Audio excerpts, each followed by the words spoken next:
On remarquerait que j'ai mis à quoi ça sert entre parenthèses. Moi, dans le débat, on va vous expliquer pourquoi j'ai mis entre parenthèses. Alors, la libre évolution, c'est une expression simple qui passe assez bien dans le public. Elle est sous-tendue quand même par des concepts, excusez-moi du mot, on peut, il y a des concepts de la conservation de la nature. Le premier, c'est de naturalité. La naturalité, elle se définit d'un milieu, se définit de trois façons: l'intégrité biophysique, la spontanéité des processus écologiques et la continuité spatio-temporelle. C'est comme ça qu'elle est définie d'une manière globale. Son intérêt, c'est qu'on peut mesurer un degré de naturalité du long d'un gradient. Et il y a des indicateurs d'ailleurs qu'on peut quantifier, qui sont parfaitement adaptés à la forêt, comme vous voyez, composition, structure, maturité, ancienneté, nécromasse, etc.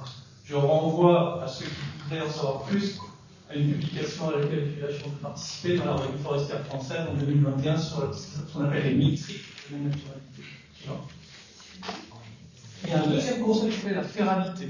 C'est le mot féral, c'est un animal domestique qui sont sauvages. Bon, tout espace utilisé par l'homme, puis laissé dans l'évolution spontanée, qui sont sauvages, peut être considéré comme de la nature férale et relève de la féralité, qui est un mécanisme qui a été étudié surtout par les généticiens, parce que c'est de la dédomestication. Alors, il y a un troisième concept plus récent dont on entend beaucoup parler, excusez-moi de le garder en anglais, mais comme il est très long en français, il y a une espèce d'accord tacite de l'ensemble des gens de la conservation de la nature pour dire revoyez du par ailleurs sauvagement. À l'origine, c'est un concept américain qui vient de deux biologistes de la conservation qui ont théorisé ça en 1998. Ils l'ont appelé la théorie des 3 C. C comme corps. Corps, c'est zone cœur, c'est des zones protégées. Corps, le deuxième C, c'est carnivore. Donc pour eux, les 3 carnivores importants, c'était l'ours, le loup, le puma. Et puis corridor pour relier ces aires protégées. Donc c'était une stratégie de conservation. Même si les États-Unis sont grands, les États-Unis sont très transformés. Et même leurs aires protégées qui sont grandes sont dispersées. Et donc ils avaient déjà le souci de se dire mais comment on va relier tout ça. Alors on peut avoir deux façons de l'aborder, ce mélange sauvagement. Soit on est passif, on laisse faire la nature, soit on est actif, on peut intervenir avant de laisser faire la nature. Et en Europe, c'est un peu ce qui se passe. C'est souvent des expériences où on introduit des herbivores domestiques, l'herbivorie est considérée comme un processus écologique important, ou des animaux sauvages, évidemment, des herbivores sauvages, le cerf, les dents.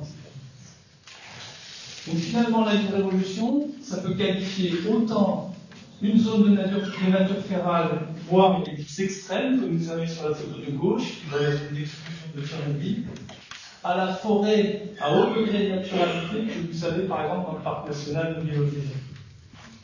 Le mot-clé important pour libre évolution, c'est sauvage, spontané, autonome, dynamique. Vous savez la chose. Alors ça peut être considéré comme le l'ensauvagement donc passif, donc on ne fait rien, on laisse faire la nature, quoi qu'il arrive, à l'ensauvagement actif, c'est-à-dire, voilà, c'est la nature qui est en train de reprendre ses lois, mais on la laisse faire aussi.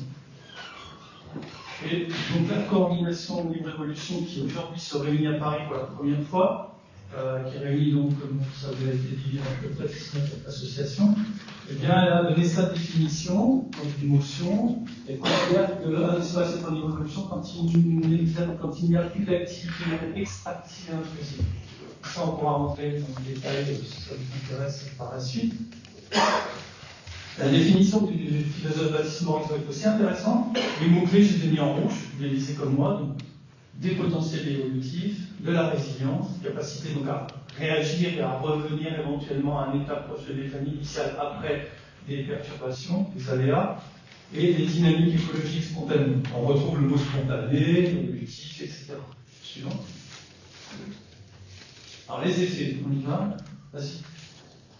Alors, quels effets ça a de laisser finalement la nature faire selon le milieu, selon la géographie, selon les conditions écologiques? Il y a apparition d'espèces spécialisées. Nos milieux qui sont très transformés par l'homme laissent se développer des espèces généralistes, ubiquistes. Alors que dans la nature, elle aime la diversité. Donc elle laisse aussi venir avec le temps des espèces spéciales. Par exemple, vous avez cette huile de chevelu, c'est un champignon assez rare, d'après Laurent Larieux, dans spécialité des forêts en France, qui se trouve uniquement à deux sites sur 80 000 hectares de forêt que je connais bien, situés dans les Vosges du Nord, dans les réserves internes. Vous avez par exemple de l'IF. L'IF est un indicateur, un arbre rare, parce qu'il a été surexploité aussi dans le passé, qui est un indicateur de naturalité des forêts, qu'on retrouve dans des forêts qui sont en libre évolution depuis un certain temps sur l'ancien pâturage, par exemple. Vous avez ensuite, à gauche, en bas, un grand lichen, le lichen qui s'appelle l'Aubert pulmonaire, qui a besoin aussi pour se développer sur l'écorce généralement des feuillus, hêtres, érables, etc. Il a besoin d'une ambiance forestière permanente. Donc ça, c'est une notion forestière permanente, on ne la trouve pas partout. Dès qu'il y a exploitation, il y a beaucoup d'arbres et donc éclaircissement. Et en haut à gauche, vous avez un oiseau, un petit pic qui s'appelle le pic tridactyle, qui aime beaucoup les zones avec beaucoup de bois mort. Et ces zones avec beaucoup de bois mort, ils les trouvent parfois et souvent dans des zones qui sont en libre évolution. C'est le retour aussi des processus naturels qui sont bloqués quand il y a des activités humaines qui les contrecarrent. Alors vous connaissez tous des processus, c'est déjà la succession végétale, c'est la prédation, c'est évidemment la sénescence, des arbres par exemple qui meurent, qui se décomposent, évidemment la transformation de la matière organique en matière minérale, mais aussi la création d'habitats par certaines espèces architectes comme le castor ici que vous voyez dans cet exemple. Et puis alors l'ultime exemple, c'est l'herbivorie avec des méga herbivores. Le seul méga herbivore qu'on connaisse encore vivant en Europe, c'est le bison d'Europe. Mais là, vous imaginez bien que pour lâcher des bisons d'Europe qui vivent en groupe, il ne faut pas des petits surfaces, il faut des dizaines de milliers d'hectares. Les effets de l'évolution, c'est aussi permettre à des milieux de mieux s'adapter au changement climatique, comme on le voit. Pourquoi ils s'adaptent? Pourquoi ils forment comme ça que vous voyez là, qui est une forêt en évolution, sur un ancien d'ailleurs, une ancienne zone qui a été perturbée par la Première Guerre mondiale, c'est que vous avez un ombrage, une ambiance forestière qui permet effectivement d'éviter l'évapotranspiration des sols pendant les zones de sécheresse. C'est des choses qui effectivement se voient malheureusement dans les forêts exploitées, où on augmente la vulnérabilité de ces forêts. Donc l'adaptation au changement climatique est un de ces effets. Suivant.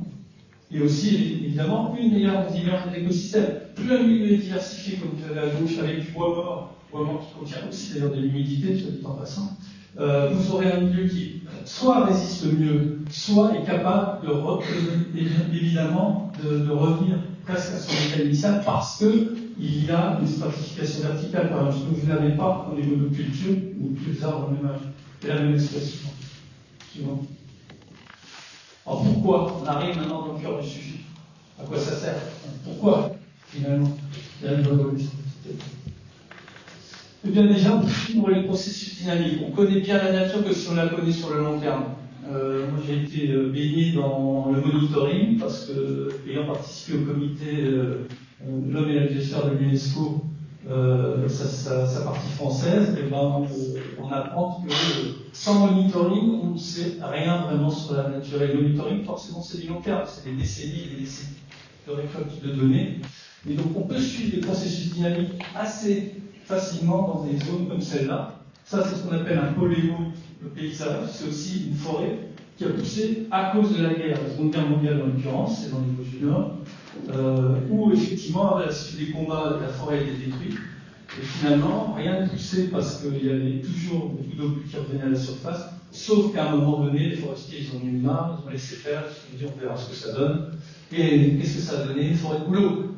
La nature avoir du ville, le bouleau c'est un pionnier, il a poussé, on a 70 ans de croissance de bouleau. Et qu'est-ce qu'on voit maintenant? On voit vraiment l'étape de Sylvie-Genève, c'est le hêtre, qui est l'essence longévive, l'essence naturelle ici, qui prend le dessus. Donc c'est un phénomène extrêmement intéressant, qu'on ne voit pas partout évidemment. On peut aussi adopter des solutions fondées sur la nature. C'est une expression de l'ICN, ça. Ces solutions fondées sur la nature, qu'est-ce que ça veut dire? Ça veut dire que face aux effets du changement climatique, le retrait du trait de côte, les glissements de terrain en montagne, les incendies effectivement dans les monocultures de résineux et surtout les inondations récurrentes en plaine ou ailleurs, l'homme va devoir céder de la place à la nature, va devoir reculer de la côte, ne plus vivre éventuellement dans certains coins de montagne parce que c'est trop risqué, trop dangereux. Et effectivement, on le voit déjà, il y a des gens qui seront obligés de quitter leur maison parce qu'elles ne seront plus assurées dans quelques temps. Comme pour les incendies, il y a des zones qui seront soumises à des incendies répétitifs, et il faudra laisser des zones peut-être qui se régénéreront plutôt en feuillus et qui permettront éventuellement de freiner l'intensité des incendies. Suivant. Donc, si vous voulez, la révolution, dans ce cas précis, ça pourrait être une option même incontournable. Alors, éviter le miracle de la conservation, pourquoi j'ai dit ça? C'est en référence à André Langanet. André Langanet est généticien. Il y a un jour interviewé par une revue de conservation de la nature, il a répondu: l'idée même de conserver une nature qui par essence change est un mirage lié à la courte durée de vie humaine. Et c'est vrai. On veut dire, nous on ne dit pas longtemps, on est sûr d'une chose, c'est notre finitude. La nature, elle a le temps. C'est un cycle éternel, c'est peut-être ça qui narre de l'homme. L'homme, il a envie de marquer son empreinte pour dire qu'il a existé, qu'il est là. Et donc, évidemment, la frénésie des travaux qu'on voit dans un certain nombre de milieux naturels, elle permettrait, là, en évitant de continuer à faire ça, de lâcher prise. Le lâcher prise, c'est quelque chose qui compte aussi pour la évolution. J'ai choisi la dernière, pierre pour illustrer à quoi ça sert. Une citation de deux biologistes évolutifs, François Sarrazin et Camecon. Vous voyez, vous lisez leur phrase comme moi. Et là, ce qui est important, on revient sur le côté potentiel évolutif évoqué par Baptiste Morisot précédemment, c'est que ces deux spécialistes pensent qu'il est absolument impératif d'avoir des zones où la nature, quelle qu'elle soit, se développe, mais sans, évidemment, ce qu'ils appellent les pressions sélectives exercées par l'homme. Parce que partout, pratiquement sur notre planète, la nature doit compter avec l'homme et dans des conditions parfois extrêmes. Donc pour eux, ils estiment ils en appellent d'ailleurs ce qu'ils appellent un évocentrisme. Il faut qu'on soit centré sur les questions d'évolution. Un dernier point quand même, mais pas le moindre. Pour l'instant, je vous ai présenté des arguments plutôt écologiques. Et là, il faut en venir à des questions plus de fond, de perception, de philosophie, d'éthique. Pourquoi la révolution? À quoi sert la révolution? Tout simplement à percevoir la nature autrement. On ne la voit que quand elle nous reflète, nous. Alors qu'il serait temps qu'elle se reflète elle-même en nous. Il y a des mots là comme ça que je me suis permis d'emprunter à Bernard Boisson, ici présent, dans son livre La forêt et la vie de l'homme. Il nous dit que quand on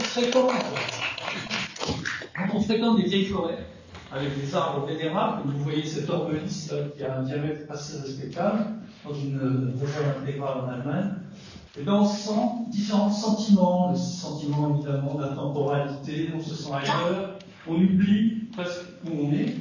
On peut rajouter la notion de silence. Je pense que la forêt s'isole de l'extérieur, avec des gros arbres au sol, des gros arbres morts ou des gros arbres vivants. J'ai rajouté deux mots en rouge que là j'ai emprunté à d'autres gens.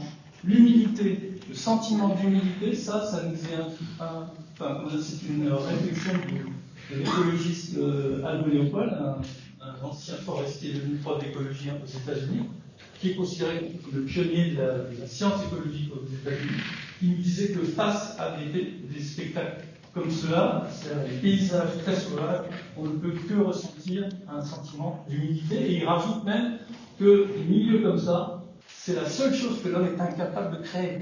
Et pourquoi? Il faut du temps et de l'espace. Et ça, l'homme ne l'a pas de ce temps-là. Il ne peut pas dire, sauf s'il arrête, quelque part, il dit, en 7 siècles, là, il y aurait une forêt primaire. Et l'autre mot que j'ai rajouté, c'est liberté. Ça, c'est un penseur qui s'appelle Rodolphe Christin, qui a écrit un très beau petit bouquin qui s'appelle Dissidence de la broussaille, qui nous dit que dans des espaces comme ça en libre évolution, on sent aussi un sentiment de liberté, et il rajoute de dissidence par rapport à l'administration générale de la planète. Donc, pour terminer, quel avenir chez nous en France, par exemple, pour la libre évolution?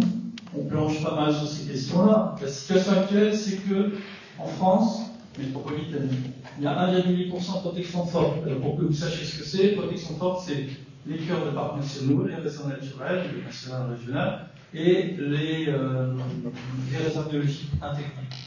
Et là-dedans, il y a seulement 0,6% de ces zones qui sont réellement en libre évolution. Donc, actuellement, il existe toujours, je ne sais pas si elle sera encore restée par l'actuel ministère de l'Environnement, parce qu'il y a ce qu'on appelle le ministère de l'Environnement. La stratégie nationale des aires protégées s'est donnée une période de 10 ans, 2020-2030. Elle projetait 10% de protection forte, donc les fameux sites que je vous ai cités, où généralement, on peut faire du pâturage dans les parcs nationaux, on peut faire de la chasse dans les réserves intégrales, et on peut faire des coupes de bois dans les réserves naturelles. Donc, la clé, la coordination libre évolution, elle demanderait plutôt qu'on ait 10% en libre évolution. Donc, on verra. Chose que je voulais vous noter devant vous, c'est que le contexte international n'est pas si mauvais pour défendre une telle idée, puisque l'Union internationale pour la conservation de la nature vient de terminer son congrès mondial. Le comité français était représenté, et une motion sur la libre évolution a été adoptée à l'unanimité, avant même le congrès d'ailleurs, par vote électronique. Et donc c'est plutôt un encouragement pour les gens en France qui défendent cette option. Et puis il y a une application de l'UNESCO. C'est pas négligeable, l'UNESCO a des outils pour développer la libre évolution. Elle a des réserves de biosphère, elle a les sites du patrimoine mondial, elle classe d'ailleurs des vieilles forêts de haies d'Europe centrale au patrimoine mondial, et elle a des chaires, c'est-à-dire un cycle universitaire qui est consacré à des thématiques environnementales. Vous pourrez y avoir une chaire qui se prépare d'ailleurs, peut-être à l'université de Tours, sur la libre évolution, sur la nature sauvage, etc. Ce qui manque en France. Hein. Alors, ça existe dans les pays anglo-saxons. Je ne sais pas si on peut quelque chose de ça. Oui, bah voilà. Je ne dirai pas plus sur merci.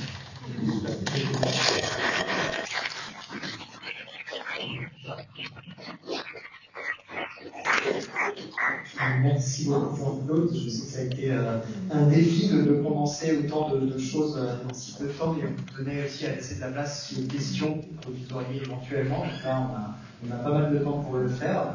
Ce que je vous propose, c'est de les micros si vous avez des questions à poser à Jean-Claude sur ce qu'il a présenté ou ce qu'il a suggéré, qui pourrait éventuellement développer.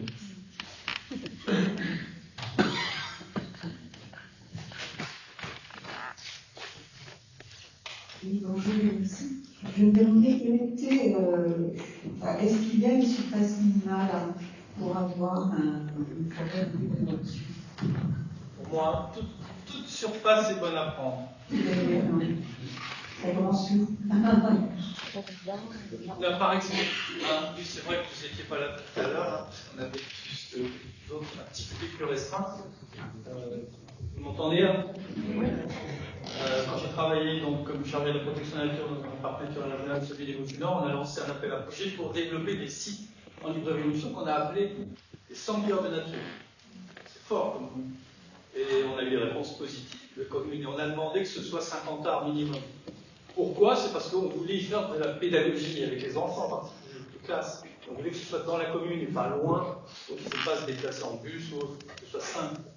Donc 50 arts, c'est quand même pas le Pérou, quoi. Mais on peut très bien, je sais pas, vous avez un grand jardin, vous avez un jardin de 10 arbres, vous pouvez laisser 1 ou 2 arbres comme ça à la nature. Hein. C'est rien de gênant. Ou alors, si vous voulez vraiment faire un jardin, permaculture, etc., vous laissez des arbres morts. Laissez un arbre mort, vous ne pouvez pas imaginer à quel point c'est important pour plein d'insectes, pour la vie, d'une manière générale.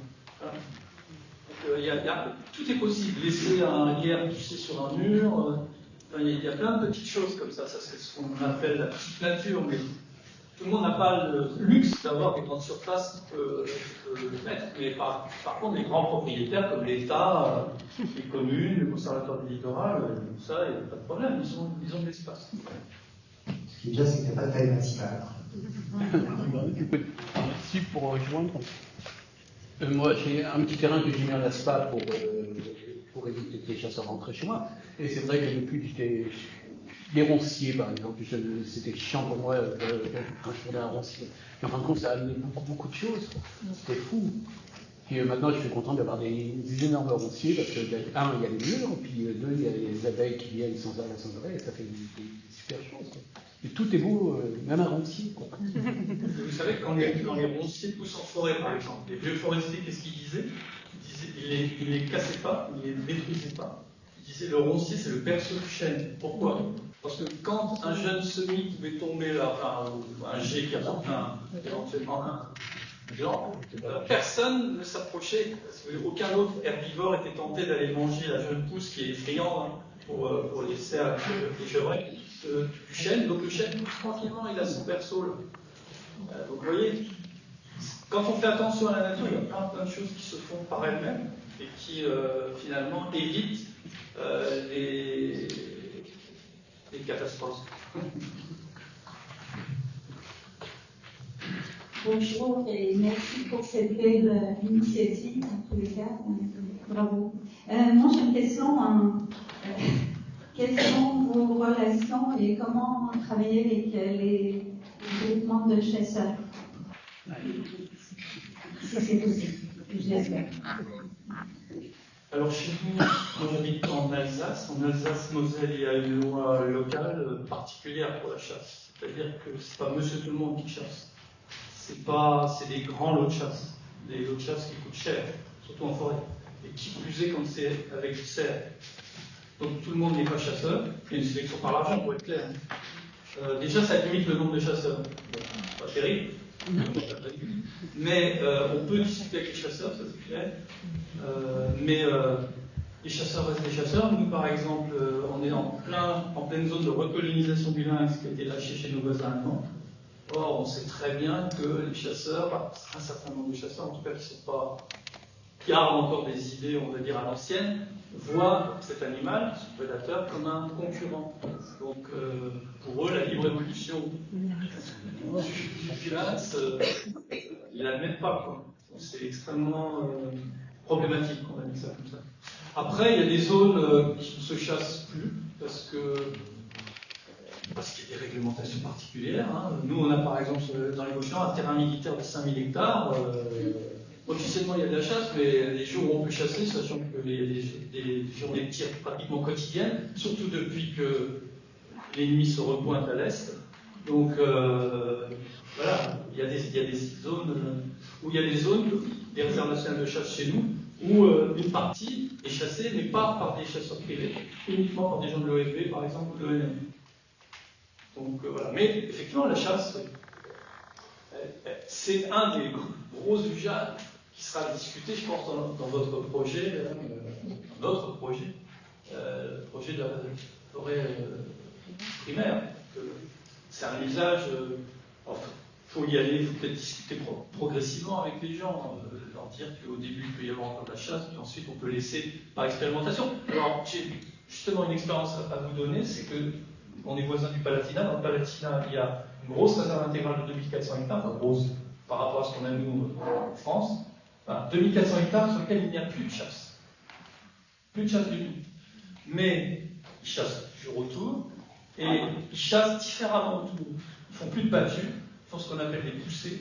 C'est très différent, c'est le chasseur qui se déplace. Il n'y a plus les chiens qui rabattent, et puis une ligne où on tire sur tout ce qui bouge en gros, avec du stress, avec des animaux qui partent, en fait, qui quittent la forêt pour échapper à la chasse. Donc la poussée est plus efficace, beaucoup moins de... C'est le même... Peut-être on peut tirer... Pour un animal tiré, il y a, je ne sais plus combien de tirs en moins que la battue, ou la battue, les gens tirent, et parfois même pour blesser l'animal et pas le tuer. Donc, si vous voulez, c'est une chasse qui... Quand on chasse correctement autour, ils font un suivi, un monitoring, des placettes. Donc, il n'y a pas de dégâts supplémentaires dans la zone de 2400 hectares. Pourtant, on pourrait penser que c'est une grande surface comme ça joue le rôle de refuge. Les animaux, sachant qu'ils ne sont pas chassés, ils réagissent à ça, ils sont tranquilles. Viendraient là, et donc forcément, auraient un impact sur la régénération, les abrutissements, mangeraient les semis, etc. C'est pas ce qui se passe, pour l'instant. Donc c'est intéressant. Il n'y a pas beaucoup d'expériences comme ça, à ma connaissance.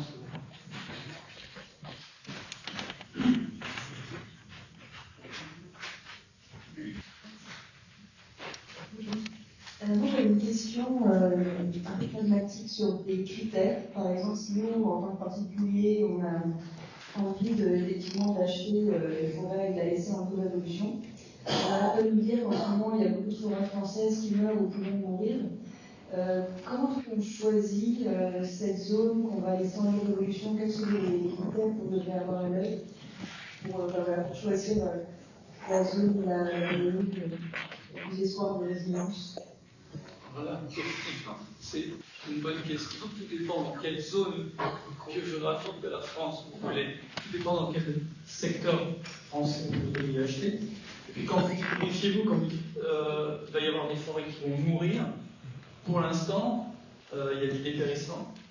Mais selon les critères qu'on emploie pour juger du dépérissement, on peut laisser encore les arbres.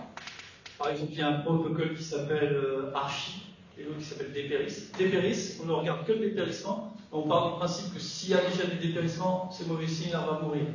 Archi, c'est comment dire, c'est un protocole qui estime que jusqu'à 30% de perte de feuilles dans la cime, l'arbre a ses chances. Il faut le laisser. De toute façon, quand un arbre est soumis à la sécheresse, c'est normal qu'il perde les feuilles. Ça lui fait moins d'évapotranspiration. Il le fait par réflexe. Nous, on pense qu'il va mourir, mais pas forcément. D'ailleurs, c'est ce qui se passe. Regardez, il y a eu des sécheresses successives 2018, 19, 20, 21. Et en 2022, il y a des endroits où, qu'est-ce qu'ils ont vu? Ils ont vu que les hêtres avaient effectivement eu énormément de cimes éclaircies. Et ces hêtres-là, ils ne sont pas morts. Ils sont toujours vivants. Alors, l'autre problème qu'il y a par contre, c'est que quand il y a de la sécheresse, pas d'eau, pas de photosynthèse. Donc, pas de croissance des arbres. C'est pas un hasard si actuellement en France, entre 2015 et 2020, non même 2005-2020, d'après l'IGN, la productivité biologique a baissé de 10%. C'est une moyenne. Ça veut dire qu'il y a des forêts où ça a baissé souvent plus, notamment dans le sud. Bon, on dirait le sud n'est pas connu, le sud de la France n'est pas connu pour avoir des forêts extrêmement exubérantes et avec des gros troncs. Et donc le critère, c'est prenez plutôt du feuillu que du résineux, il y a moins de chances que ça brûle, déjà, et si possible, évidemment, du mélange, s'il y a déjà un mélange d'espèces.